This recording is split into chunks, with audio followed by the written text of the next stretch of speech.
Bien, hermanos, tengan todos ustedes muy buenas noches. Les saludo en el nombre de nuestro Señor Jesucristo.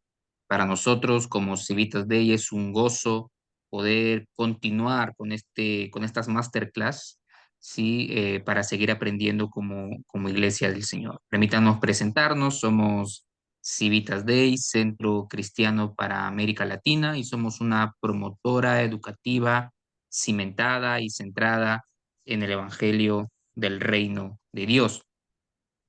En esta oportunidad vamos a estar compartiendo este segundo masterclass de nuestra diplomatura en matrimonio y familia. En esta oportunidad por el tema Teología Queer y los desafíos para las familias cristianas. En esta oportunidad también va a estar impartido este tema por el pastor Alex Tonelli. Él es pastor de la Iglesia Alianza Cristiana Misionera acá en la ciudad de Trujillo, y realmente ha tomado mucho tiempo en poder estudiar este tema, y creemos que es de suma importancia para la Iglesia en este tiempo y en las familias también. Sin más que decir, voy a dar parte al pastor Alex para que pueda exponer este tema. Adelante, pastor. Ya, muchas gracias, Giancarlo. Bueno, bienvenidos a todos. Espero que esta noche tengamos un buen tiempo de escuchar el tema y luego un tiempo de diálogo. Creo que las preguntas siempre son importantes para aclarar conceptos, y espero que esta clase les ayude, les alerte. Si no saben mucho de teología queer, que esta noche aprendan algo y podamos juntos enfrentar el desafío que es para las familias cristianas. ¿Qué le parece si oramos un momento? Porque es un tema espiritual y como todo tema espiritual necesitamos la dirección del Señor. Así que pidamos al Señor ahora que nos ayude a concentrarnos y a entender la materia y ver el desafío que eso representa para nosotros. ¿Ok? Les invito a orar un momento conmigo. Padre, gracias por la oportunidad de esta noche de estar con esta clase, Señor. Gracias por Giancarlo, por esta promotora, Civitas Dei. Y gracias por cada participante, Señor, que está entrando. Y pido, Padre, que nos permitas, como tus hijos, a pensar la fe cristiana para los días en que estamos viviendo. Padre, tu palabra dice que nuestras armas son espirituales. Tenemos que analizar los pensamientos humanos y ver cómo sujetamos todo pensamiento humano a la revelación de tu palabra. Danos, Padre, esa inteligencia espiritual que necesitamos para manejar este tema, y pedimos que tu Espíritu nos ayude esta noche. Acompáñanos ahora. En el nombre del Señor Jesús te lo pedimos. Amén. Bien, permítame compartir entonces la presentación esta noche. Como pueden ver aquí, el tema para esta clase es la teología queer y los desafíos para las familias cristianas. Es un tema muy importante por razones que vamos a estar desarrollando. Aunque algunos todavía o muchos en la iglesia evangélica no han escuchado de la teología queer, en realidad se está haciendo cada vez más visible en América Latina. Y es importante que como evangélicos estemos al tanto de esta corriente teológica. Esta noche vamos a presentar en forma resumida, lo menos, algo del origen de esta teología, qué es lo que enseña y qué desafío presenta a las familias cristianas. Antes de o para poder entender la teología queer, tenemos que empezar con la teoría queer. Ahora, les invito a mirar estas banderas, porque estas banderas introducen en forma visual lo que es la teoría queer. A la izquierda, la parte superior, pueden ver una bandera que me imagino que reconocen como la bandera LGTBQ, la bandera del movimiento homosexual. Inicialmente, la raza humana consideraba que la sexualidad era simplemente dual, masculino, femenino, dos categorías bastante claras. Pero durante el siglo XX surgió el concepto de la homosexualidad, incluyendo lesbianas, Entonces se empezó a desglosar la sexualidad humana en diferentes categorías, ya no binaria, sino pluriforme. Y esta bandera, con diferentes colores, franjas bastante distintas, apunta a diferentes orientaciones sexuales, sean homosexual, heterosexual, lesbiana, etcétera. Pero para fines del siglo XX se empezó a considerar que esa bandera era un tanto simplista, porque el argumento se empezó a desarrollar que la sexualidad humana es tan variada como el ser humano. Por ejemplo, antes se pensaba en personas de raza blanca y personas de raza negra, pero cuando empiezan a casarse entre personas del África y personas de Europa, entonces surgen personas con toda variedad de coloración de la piel. Ya no dos grupos distintos, sino una mezcla de razas. Ahora pueden ver la bandera, la parte izquierda inferior. Las franjas ya no son nítidas, sino borrosas.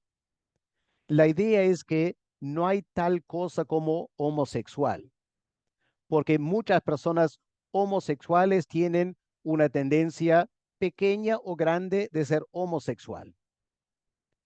Y el homosexual tampoco es una franja clara, nítida, sino que a veces el homosexual puede sentirse heterosexual o pansexual o asexual.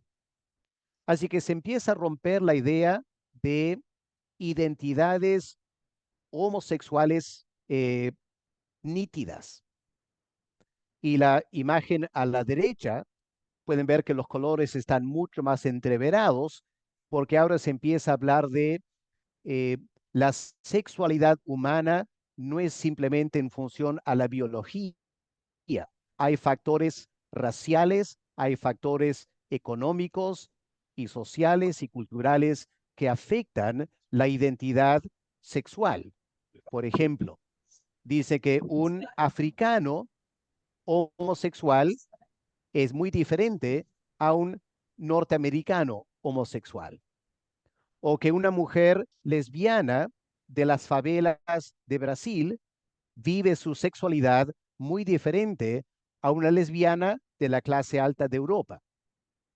Así que la idea fundamental de la teoría queer es que no hay tal cosa como una sola identidad sexual, sino que hay toda una variación de sexualidades entreveradas con muchos otros factores que hay que tomar en cuenta al analizar la condición humana en su sexualidad. Ese es el concepto básico de la teoría queer.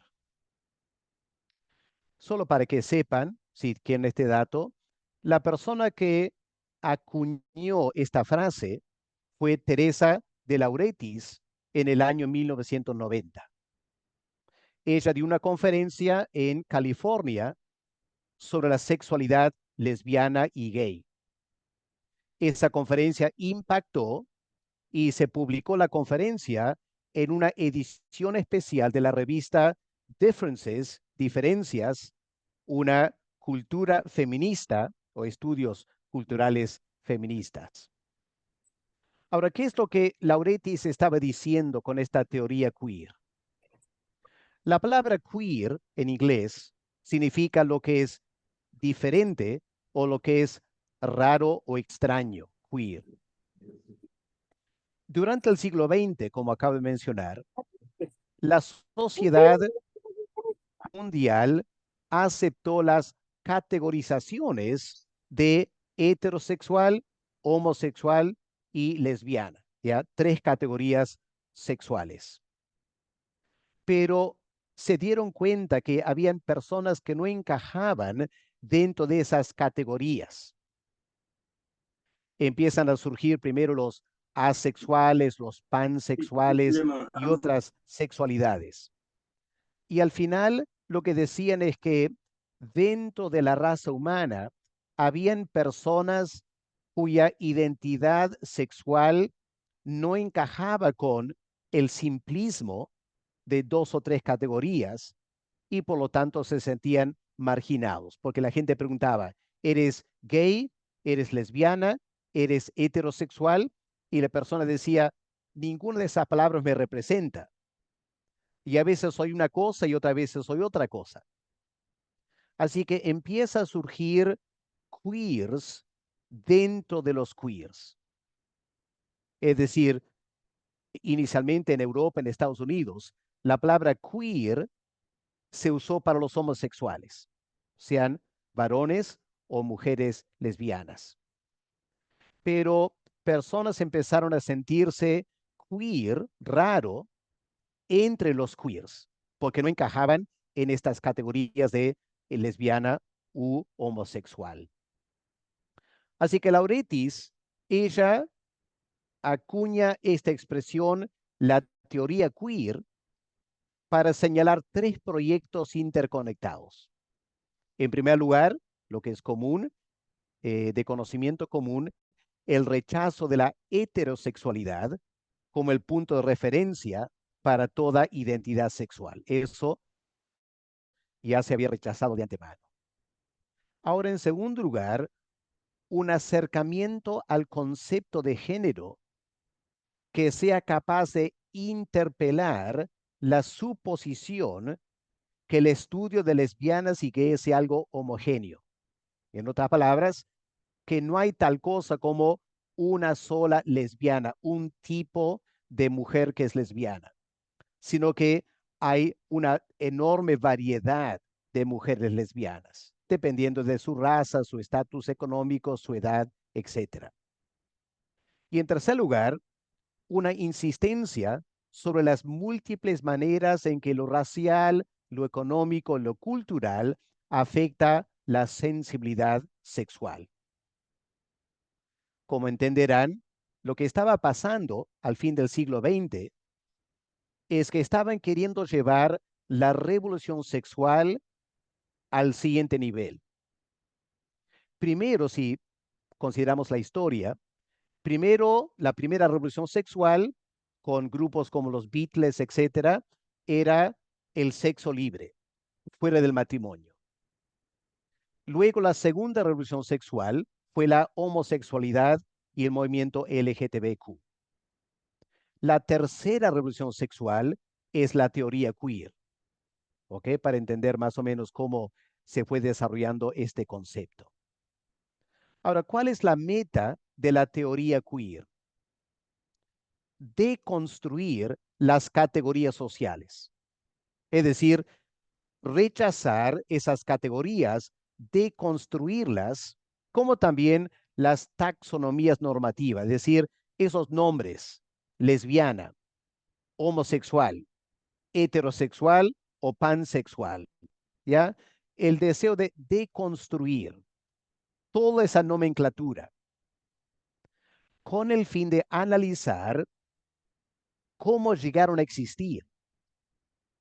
¿Por qué se empezó a usar la palabra lesbiana u homosexual? ¿Qué función cumplía esas palabras en la sociedad, en el discurso y en la literatura? Y detrás de todo esto había un concepto fundamental, que todas esas palabras y esas categorías obedecen a cierta estructura de poder. Por ejemplo, el argumento es que en los tiempos antiguos se usaba la palabra hombre y mujer como una estructura de poder para controlar y marginar cualquier persona que siendo hombre se sentía mujer o como mujer se sentía hombre. Se rechazaba eso y se usaba hombre y mujer como una estructura de poder. Luego se acuñó palabras como homosexual y lesbiana, pero el argumento es que esas palabras también obedecían a cierta estructura de poder. Los homosexuales querían tener un grupo y que con ese grupo numeroso podían presionar sus derechos, por ejemplo. Entonces no querían personas que compliquen la cosa diciendo que a veces son homosexuales y a veces son heterosexuales. No, querían que todos sean homosexuales para que juntos hagan representación y logren los derechos. Entonces se empezó a marginar los que no eran 100% homosexuales.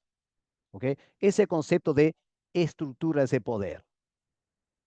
Y lo que decían ciertas personas del movimiento LGTBQ es que dentro de esa comunidad ciertas personas se sentían marginadas, oprimidas, como minorías, ¿ok? Porque rehusaban usar esa categorización, ¿ok? De ahí nace este concepto de la teoría queer. Así que lo que hace esta teoría es explora y cuestiona esta categorización, como las banderas que mencionó al comienzo, negando que la sexualidad pueda definirse en una forma tan clara que hay una franja eh, muy nítida describiendo una forma de ser sexual, un ser sexual. Y que esas identidades, en primer lugar, no son fijas, pueden cambiar y también no pueden ser categorizadas y etiquetadas, porque en realidad cada persona es un conjunto de factores que varían y no puedes categorizar a toda la raza humana en solo ciertas categorías. También empezaron a hablar en estos términos de que hay una distancia entre lo que un sujeto es, por ejemplo, dice, yo soy homosexual, y lo que ese sujeto hace, cómo expresa su homosexualidad, porque a veces se siente heterosexual o a veces se siente asexual o bisexual. Entonces, lo que empezaron a notar o decir es que no importa cómo te llames, hay una distancia entre lo que tú dices ser y lo que tú haces con tu sexualidad. Es la teoría queer. Ahora pasamos a la teología, porque partiendo de la teoría queer, ahora se intenta elaborar una teología queer. Ahora, el origen de la teología queer se debe básicamente a dos corrientes hermenéuticas, cómo se interpretaba la Biblia. En primer lugar, la hermenéutica radical. Históricamente, cuando personas estudiaban la Biblia, la idea era vamos a la Biblia con una mente en blanco y vamos a dejar que la Biblia informe y determine mis pensamientos. Pero empezando con Gustavo Gutiérrez y toda la teología de la liberación, se desarrolla lo que se llama ahora la hermenéutica radical. Es decir, yo adopto una praxis, una postura, una forma de vivir, y ahora voy a la Biblia para interpretar la Biblia a la luz de la praxis que yo he adoptado. Entonces, ahora lo que hace un homosexual es va a la Biblia y busca en la Biblia todos los relatos que podría en alguna forma interpretar, a veces forzando demasiado el texto bíblico, pero una lectura homosexual de la Biblia. Ahora, lo que la teología queer quiere hacer es elaborar una hermenéutica queer, ver en la Biblia todo lo que es queer y elaborar una teología queer. En segundo lugar, hay el discurso de poder también. Es decir, eh, primero el movimiento LGTBQ decía que la Biblia es un libro machista dominado por el patriarcado heterosexual, un discurso de poder para oprimir a las mujeres y oprimir a los homosexuales. Ahora, lo que dice la teología queer es que la comunidad LGTBQ hace exactamente lo mismo con la Biblia. se limita a ciertas categorías, interpreta la Biblia a la luz de esas categorías y no permite a una persona tener una variedad de vivencias sexuales. Así que quieren aplicar esta crítica a la Biblia aún a cómo la comunidad LGTB interpreta la palabra de Dios. Ahora, notemos aquí lo que leemos en esta lámina. Los exponentes de la teología queer, y es importante que notemos, no van a la Biblia con el fin de interpretarla objetivamente. Y a veces pensamos que están queriendo hacer eso, pero no. Ellos no quieren hacer eso. Simplemente la están leyendo a la luz de los temas que les interesa, interpretando la Biblia para sustentar e ilustrar lo que quieren decir. Como ustedes saben, la Biblia es un libro tan complejo que aplicando esa estrategia hermenéutica, tú puedes hacer que la Biblia diga cualquier cosa que tú quieras. Ellos no están usando la Biblia para convencerse a sí mismos. Ellos ya están convencidos de que su forma de ser sexual es la correcta. Lo único que quieren hacer ahora es reinterpretar la Biblia para que encaje con su concepto de la sexualidad. ¿Ok? Y quieren convencernos a nosotros, los evangélicos que usamos la Biblia, que estamos leyendo mal la Biblia, y ellos quieren ayudarnos a leer la Biblia de la perspectiva queer para que cambiemos todo nuestro concepto de Dios, de Cristo, de las Escrituras, a la luz de la teología queer. Ahora, en realidad, aunque algunos han tratado de elaborar lo que podemos llamar una teología sistemática queer, es decir, analizando todos los temas de la teología sistemática, pero desde una perspectiva queer. En realidad, hay tres categorías o tres áreas doctrinales que son las principales. En primer lugar, la doctrina de la Biblia. Hay que preguntarnos, la teología queer, ¿cómo lee la Biblia? ¿Y qué desafío presenta eso a las familias cristianas? Porque una familia cristiana va a querer leer la Biblia. Y la teología queer desafía a la familia cristiana a reinterpretar la Biblia. En segundo lugar, la teología queer va a cambiar radicalmente la doctrina de Dios. Y otra vez, para una familia cristiana, esto representa un gran desafío. Cuando padres cristianos quieren hablar con los hijos acerca de Dios, van a encontrar que si los hijos han sido en alguna manera influenciados por la teología queer, van a hablar de Dios de una forma que los padres cristianos no van a entender bien. Y hay todo un conflicto, un desafío para una familia cristiana. Y lo mismo también en la doctrina de Cristo. Quiero que captemos este concepto porque es muy importante. La palabra clave aquí es desestabilizar. Inicialmente, la sexualidad humana era heterosexual. El movimiento LGTBQ quiso desestabilizar la sexualidad, o mejor dicho, la heterosexualidad, para tener componentes homosexuales lesbianas. Ahora, la teoría queer y la teología también quiere desestabilizar esas sexualidades como la homosexualidad y el lesbianismo. Apliquemos eso a la teología. La teología queer lo que quiere hacer es desestabilizar nuestro concepto de la Biblia. También quiere desestabilizar nuestro concepto de Dios y desestabilizar nuestro concepto de Cristo, para que podamos tener una enorme pluralidad de conceptos de la Biblia, de Dios y de Cristo. Ahora yo voy a plantear que eso es un enorme desafío a cualquier familia cristiana.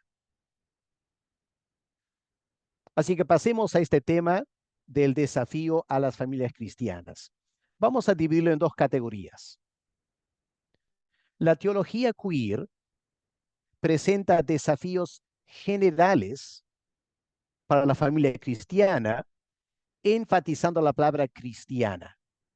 ¿Ok? Para una familia cristiana, la teología queer tiene ciertos desafíos. Y luego hay desafíos específicos para las familias. ¿Ok? Enfatizando ahora la palabra familia. Y espero que de esta manera podamos enfrentar el tema general que se me ha planteado de cuál es el desafío de la teología queer para familias cristianas. En primer lugar, entonces, hablando en forma general, ¿en qué manera la teología queer representa un desafío a familias cristianas? Bueno, porque desestabiliza el concepto de Dios. ¿Ok? Así que una familia que es cristiana y quieren los padres y los hijos conversar, van a encontrar que la teología queer desestabiliza los conceptos. Por ejemplo, la teología queer va a rechazar de plano el dualismo masculino-femenino. ¿Ok? Es decir, ¿por qué hablar de Dios como padre o de Cristo como varón? Ellos van a rechazar el dualismo masculino-femenino. ¿Por qué lo hacen? Porque la teoría queer no acepta categorías nítidas. Hay una fluidez entre lo que significa ser hombre y mujer.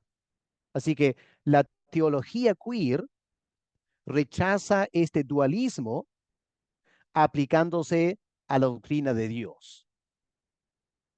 Y en segundo lugar, la teología queer también rechaza las categorías trinitarias.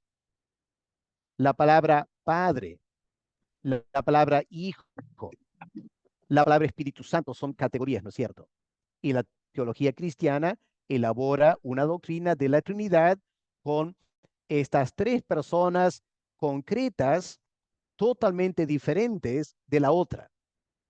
Ahora, la teología queer desestabiliza ese concepto de Dios. Dice, no hay que pensar que Dios, el Padre, es solo Padre y es una categoría totalmente diferente del Hijo, porque de repente hay aspectos del Padre que se ven en el Hijo y aspectos del Hijo que son como el Padre. Y se trata de fusionar estas categorías y no tener categorías nítidas. Ahora, esto es un desafío muy fuerte para una familia cristiana. Históricamente, la doctrina de Dios ha enfocado la ontología y la metafísica. Ontología o la metafísica, hablando de tres personas, Padre, Hijo y Espíritu Santo, y toda una teología trinitaria es como históricamente la iglesia o la teología cristiana se ha elaborado. La teología queer desestabiliza la doctrina de Dios porque francamente no le interesa la ontología. En la teología queer, lo que le interesa es la praxis, qué es lo que Dios hace. La teología queer critica a la iglesia cristiana por enfrascarse en debates trinitarios que tienen que ver con la ontología, cuando en realidad debemos estar hablando de la praxis de Dios. ¿Qué es lo que Dios hace? Y elaborar una doctrina de Dios que no tiene que ver con categorías, Padre, Hijo, Espíritu Santo, masculino, femenino, sino qué es lo que Dios hace. ¿Por qué lo llamamos Padre en sus acciones o Hijo, Espíritu Santo? Y replantear totalmente el concepto de Dios.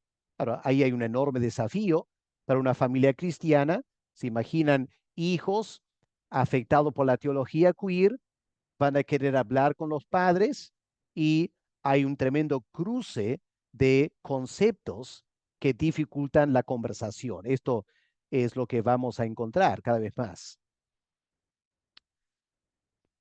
Porque lo que la teología queer quiere hacer es buscar un nuevo rostro de Dios. Aquel Dios queer, aquí estoy citando una exponente de la teología queer, Marcela Alzaurid, una argentina, ha fallecido ahora. Ella dice, aquel Dios queer que desafía la ortodoxia opresiva de la heterosexualidad, la raza blanca y el capitalismo.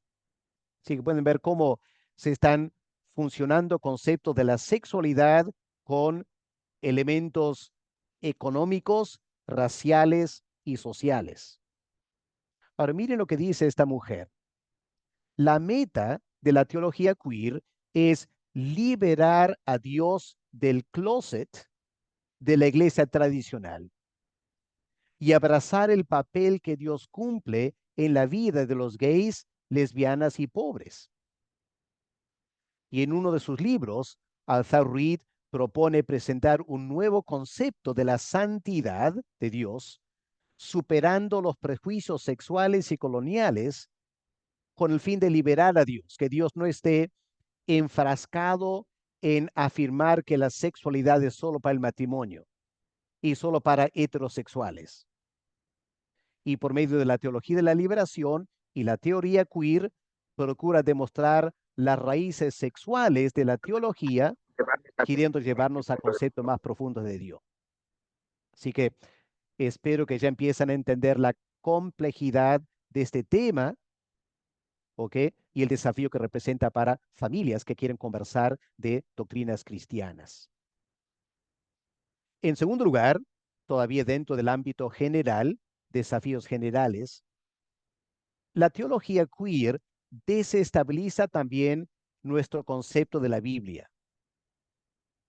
Históricamente, como evangélicos y la iglesia protestante, la católica también, cuando vamos a la Biblia, la pregunta fundamental que se ha hecho es, ¿cuál es la intención del autor?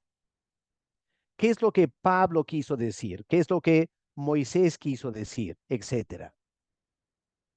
Hoy en día, gracias a la hermenéutica radical y el discurso de poder, el interés en la hermenéutica es del lector.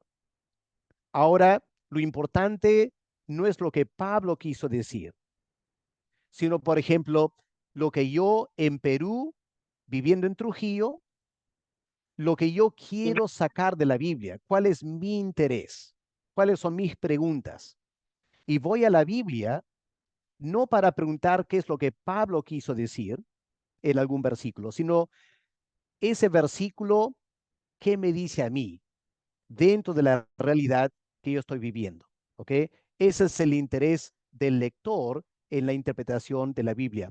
Obviamente, si pensamos un momento, eso va a desestabilizar con el estudio de la Biblia, porque ya no hay una verdad absoluta, objetiva, y cada uno va a leer la Biblia como bien le parece. Y la teología queer promueve esa clase de lectura de la Biblia. Solo para recalcar, nosotros hemos sido formados con este concepto de que la Biblia tiene dos horizontes. El horizonte del autor, digamos Pablo escribiendo Efesios, y el horizonte del lector, Alex Donnelly, que vive en Trujillo el año 2024. Entonces, cuando yo leo Efesios, yo tengo mi horizonte, Perú, siglo XXI, pero estoy leyendo un texto que tenía otro horizonte del autor, Pablo, siglo I. Entonces, la intención de el que va a leer la Biblia va a buscar tratar de unir esos dos horizontes, porque solo en la medida que esos dos horizontes se acercan, el de Pablo y el mío, que entendimiento ocurre. Ya la parte coloreada aquí es donde se logra entendimiento. Cuando yo llevo a la Biblia mi horizonte y dejo que el horizonte de Pablo me hable a mí, ahí encuentro entendimiento de la Biblia. Pero miren lo que la teología queer pretende hacer siguiendo con la hermenéutica radical. Se superimpone el horizonte del lector encima del horizonte del autor. El horizonte del autor desaparece. Dicen, lo que Pablo quiso decir siglo I es irrelevante para mí. No me interesa lo que Pablo quiso decir. Lo que me interesa es lo que yo vivo, el siglo XXI. Y yo voy a imponer sobre el texto mis intereses para sacar del texto lo que me conviene, lo que resuena en mi interior como un lector en Perú el siglo XXI. Como entenderán, eso desestabiliza por completo la Biblia y promueve los intereses de la teología queer. Esta mujer, Marcela Azarruid, de Argentina, ella aplica este discurso de poder, aplica el método del deconstructivismo, es decir, trata de deconstruir la manera, en el caso de ella, como el patriarcado heterosexual oprime a las mujeres, a los homosexuales, y ella aplica también otro método, la intertextualidad, para interpretar la Biblia a la luz de otros escritos contemporáneos. Y los libros de ella muestran la manera que desestabiliza por completo las escrituras, y aquí hay otro enorme desafío para familias cristianas cuando quieren elaborar pensamientos cristianos. En tercer lugar, la teología queer también desestabiliza la persona de Cristo. En realidad, para la teología queer, la figura de Cristo es un enigma, es un gran problema. Porque francamente, cuando vas a los evangelios, no hay casi ningún dato concreto sobre la sexualidad. Simplemente los evangelios no tratan el tema de la sexualidad de Cristo, cómo él vivía, lo que él sentía de la sexualidad. Hoy en día, en un mundo hipersexualizado, este concepto de Cristo no calza. Simplemente no entienden una persona que no tiene ningún rastro sexual. Así que lo que hacen es reinterpretan radicalmente los evangelios, lo que la teología queer hace. Usa la alta crítica que se desarrolló el siglo XIX. Ahora, la comunidad LGTB, ya por varias décadas ahora, trata de presentar a Cristo como homosexual. Los queers presentan a Cristo como queer, alegando que era bisexual, asexual, pansexual, heterosexual, homosexual. Ustedes dirán, pero ¿dónde en los evangelios encontramos eso? Bueno, vaya a ver la creatividad con la cual leen los evangelios, la teología queer, para desestabilizar la figura de Cristo y crearlo a su imagen como proponente de la teología queer. Bueno, aquí unos datos de esta mujer, Marcela Alzar-Ruiz, que ha trabajado mucho en la cristología queer, pero por falta de tiempo voy a pasar por alto eso quizás. Pueden leer un momento lo que hay ahí para unos datos biográficos de ella. Pero escuchen lo que ella dice. Ella presenta a Cristo como una persona que transgrede las fronteras teológicas morales. Ella critica la imagen de Cristo como modelo de heterosexualidad célibe, que es lo que la Iglesia Católica ha hecho, tal como la Iglesia lo ha tomado. Ella deconstruye esta interpretación de los evangelios y reemplaza elaborando una cristología indecente, es la palabra que ella usa, indecente, como sinónimo de queer. Ella ofrece este Cristo indecente a la comunidad queer. Es decir, es un Cristo bisexual que rehúsa aceptar el concepto binario de la humanidad, Es decir, según ella, Cristo rehúsa aceptar la categoría hombre y mujer. También rehúsa aceptar otra categoría heterosexual, homosexual. En forma increíblemente creativa, ella interpreta el amor de Cristo por Lázaro o por el apóstol Juan en términos sexuales, homosexualidad. Pero también interpreta su amistad con María, con otras mujeres, como apuntando a la heterosexualidad. Pero en realidad, Al-Zawrid va más allá de lo sexual y presenta a Cristo como alguien que se relaciona con todos, que son de alguna manera indecente o queer, en el sentido más amplio de la palabra, los publicanos, los leprosos, los prosélitos, diciendo que Cristo, él se moldeaba a todos, porque tenía una personalidad fluida, no en categorías, ¿ok? Así que así también la teología queer desestabiliza la cristología. Hasta ahí tenemos los desafíos generales para familias que son cristianas. Ahora vamos a enfatizar el aspecto de familia, porque el tema es cómo esta teología desafía no a solteros cristianos, no a parejas cristianas, sino a familias cristianas. Obviamente, el desafío principal es que la teología queer desestabiliza el concepto de la identidad personal. Pueden mirar la primera imagen, el corazón con el color azul y rosado.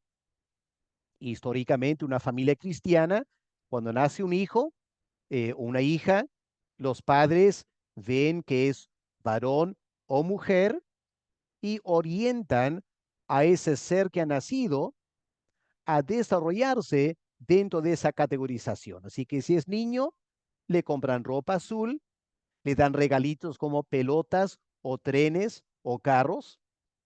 Y si es una niña, le compran colores, ropa rosada y le compran muñequitas y casitas de muñecas, etcétera.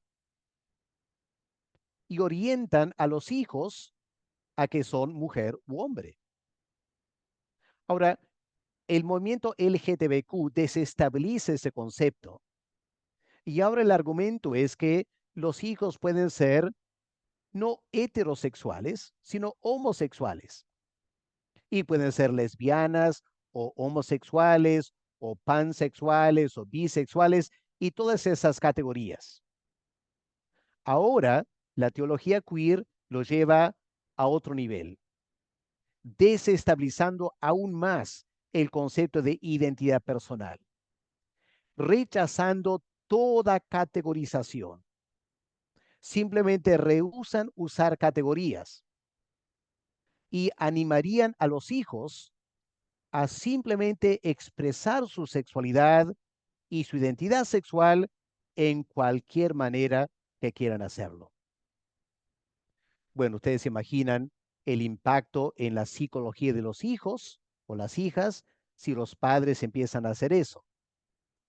Y el desafío para padres cristianos cuando en los colegios, influenciados por la corriente de la teoría queer, van a tratar de animar a los hijos a explorar no solo si son homosexuales, sino si son queer. Y los hijos van a venir a la casa con toda clase de preguntas y los padres, ¿cómo van a manejar eso? Si hasta el momento ha sido difícil manejar la corriente LGTBQ, ¿cómo va a manejar una familia cristiana la corriente queer? ¿Ya? Es un desafío mucho más grande todavía. Aquí hay una exponente de la teología queer, Kathy Rood. Miren, y voy a citarle a ella aquí para que ustedes entiendan el desafío que enfrentamos. La forma, la habilidad que estas personas tienen de elaborar conceptos y argumentos que dejan al creyente frío porque no sabe cómo argumentar. Miren lo que ella dice. Rudy se basa sobre la teoría queer y la teología queer para argumentar que para los cristianos la única identidad estable, ¿ya? Lo único que es estable es ser miembro del pueblo de Dios, la iglesia. ¿Y cómo llegas a ser un miembro de la iglesia? Bueno, por el bautismo. Así que lo que ella dice es la única identidad firme es la de ser un cristiano bautizado. El bautismo te hace miembro de la iglesia. Ella dice, ninguna otra identidad debe tener prioridad sobre esa identidad cristiana. Así que tienes que olvidarte si eres hombre o mujer, heterosexual, homosexual o cualquier otra categoría. Esas categorías de tu identidad son irrelevantes, dice ella, porque es inestable. Un día puedes sentirte mujer y otro día te sientes hombre. Un día quieres ser heterosexual y otro día quieres ser homosexual. Eso va a cambiar, dice la teoría queer. Lo que nunca va a cambiar, dicen ellos, es que eres bautizado. Esa es la única identidad estable. Por lo tanto, en la iglesia, el género que puede fluctuar no puede ser el factor determinante para evaluar qué tipo de sexo constituye sexo moral. Es el bautismo, no la biología, que te convierte en cristiano. Así que lo que ella va a decir es, el sexo ético aceptable por Dios es el creyente, es la sexualidad de un creyente bautizado. Así que si eres bautizado, esa es tu identidad. Y tú puedes expresar tu sexualidad en cualquier manera que quieras. Va a variar. Lo importante es que eres bautizado. Y cite este texto que en Cristo no hay hombre o mujer y va a añadir y no hay heterosexual, homosexual, ninguna otra categoría. En Cristo solo hay bautizados. Así que con eso, con esa estrategia hermenéutica o teológica, ella pretende dar libertad total a la sexualidad en la iglesia cristiana sobre la base de tu identidad como persona bautizada. Continuando, ella desarrolla más todavía el argumento. Ella establece la ética sexual sobre la base de otras categorías, y esto es muy interesante también. Ella dice, la categoría para la sexualidad no debe ser heterosexual, hombre, mujer, casado, no casado, no. La categoría debe ser amistad. La sexualidad, tu vida sexual, debe ser una expresión de amistad o de hospitalidad. Porque el argumento es el siguiente. ¿Con quién tienes amistad? ¿Solo con hombres? ¿Solo con mujeres? ¿Solo con homosexuales? ¿Solo con ricos? ¿Solo con pobres? ¿Y la amistad es para toda la vida o la amistad puede fluir? Bueno, la sexualidad es dentro del marco de la amistad. Así que debes o puedes, dice ella, puedes vivir tu sexualidad al igual que vives la amistad. Así que uno no es amigo para toda la vida de alguien. Amigos vienen, se van de tu vida y puedes tener relaciones sexuales con diferentes personas que entran, salen de tu vida. Es normal porque la sexualidad es amistad. ¿Y por qué quiere hablar de amistad? Porque quiere quitar de la sexualidad todo concepto de dominio, de opresión. El argumento es que amigos no se oprimen. Más bien, si tú sientes que un amigo tuyo te empieza a oprimir, te retiras de la amistad. Dice, ella dice, es el problema del matrimonio cristiano, que dos personas se casan y una persona, mayormente la mujer, se empieza a sentir oprimida por el varón. Y en la ética cristiana no puede separarse, por el matrimonio es para toda la vida, ella vive oprimida. No debe ser así, dice ella. Amistades no son así. Así que la relación sexual, la identidad y la práctica sexual, hay que sacarla del concepto de matrimonio y meterla en el concepto de amistad. Con tal que seas bautizado, ahora puedes tener relaciones sexuales como tienes amistades, con diferentes tipos de personas, con fluctuaciones a lo largo de la vida, para evitar el abuso y el maltrato. Como entenderán, esto representa un enorme desafío para una familia cristiana, porque los hijos van a empezar a hablar así, van a querer vivir así, van a querer llevar la sexualidad a una libertad total. Bueno, en un sentido ya se está dando eso. La única diferencia es que la teología queer quiere tomar lo que los jóvenes hacen hoy en día en el mundo y cristianizarlo. Es decir, esa es la forma cristiana de desarrollar tu sexualidad a nivel de amistad o de hospitalidad. En segundo lugar, la teología queer también desestabiliza obviamente los roles en la familia. La teología queer rechaza el papel del padre como la figura patriarcal autoritaria en la familia. Rompe ese esquema, no hay categoría de diferenciación entre padre y madre.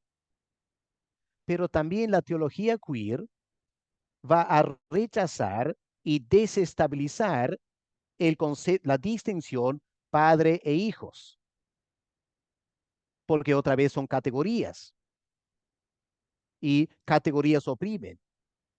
Así que hay que rechazar el concepto de padre e hijo y ahora el hijo debe tener la misma libertad de hacer y decir lo que quiere, igual que el padre, y a veces el hijo obedece al padre y a veces el padre obedece al hijo porque hay fluidez, se ha desestabilizado estas categorías para que cada uno puede vivir libremente como quiere hacerlo en la familia.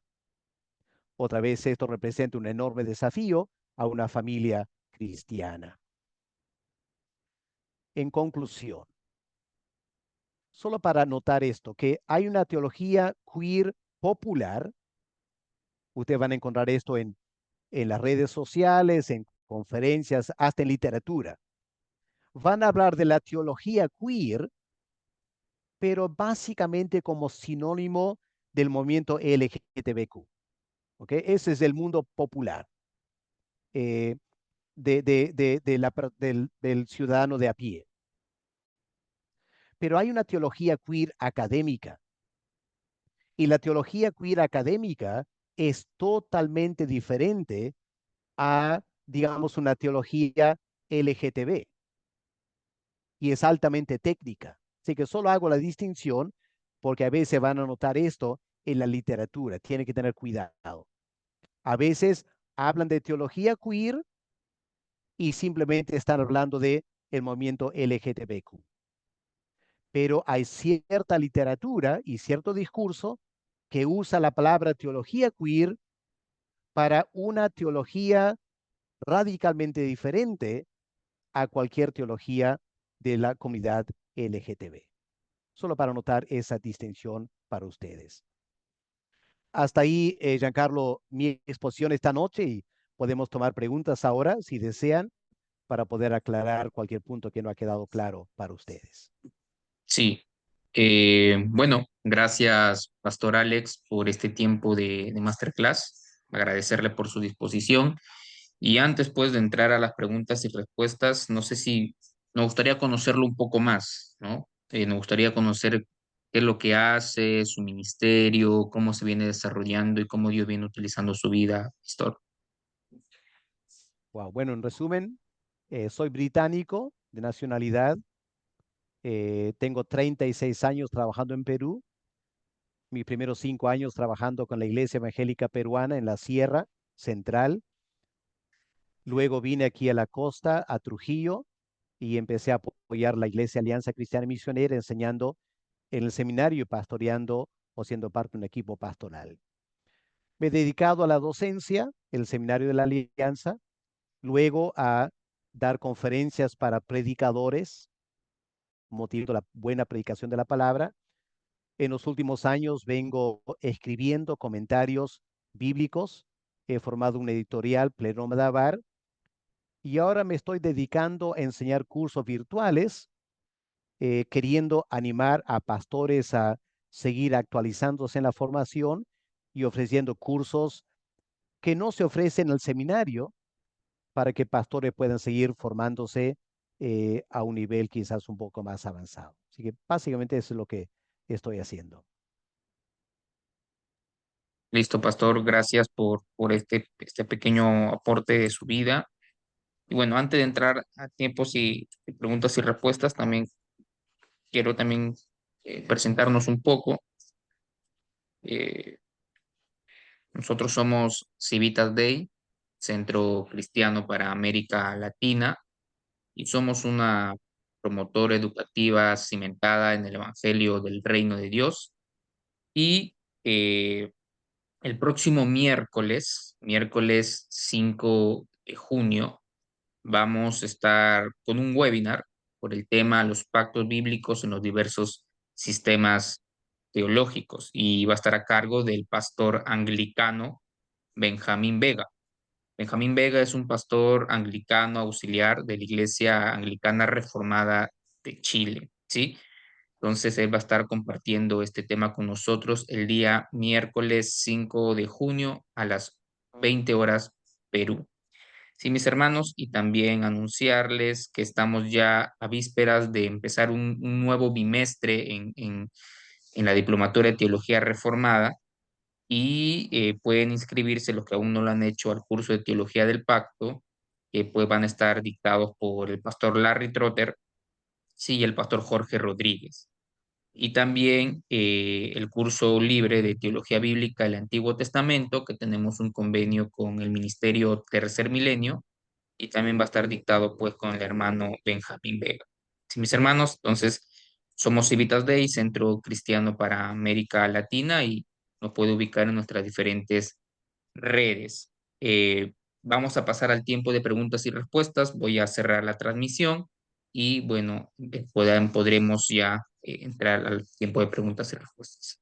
Gracias, hermanos. Agradecerle también, pastor, por este tiempo de ponencia, y que Dios pues siga guiando su familia y su ministerio.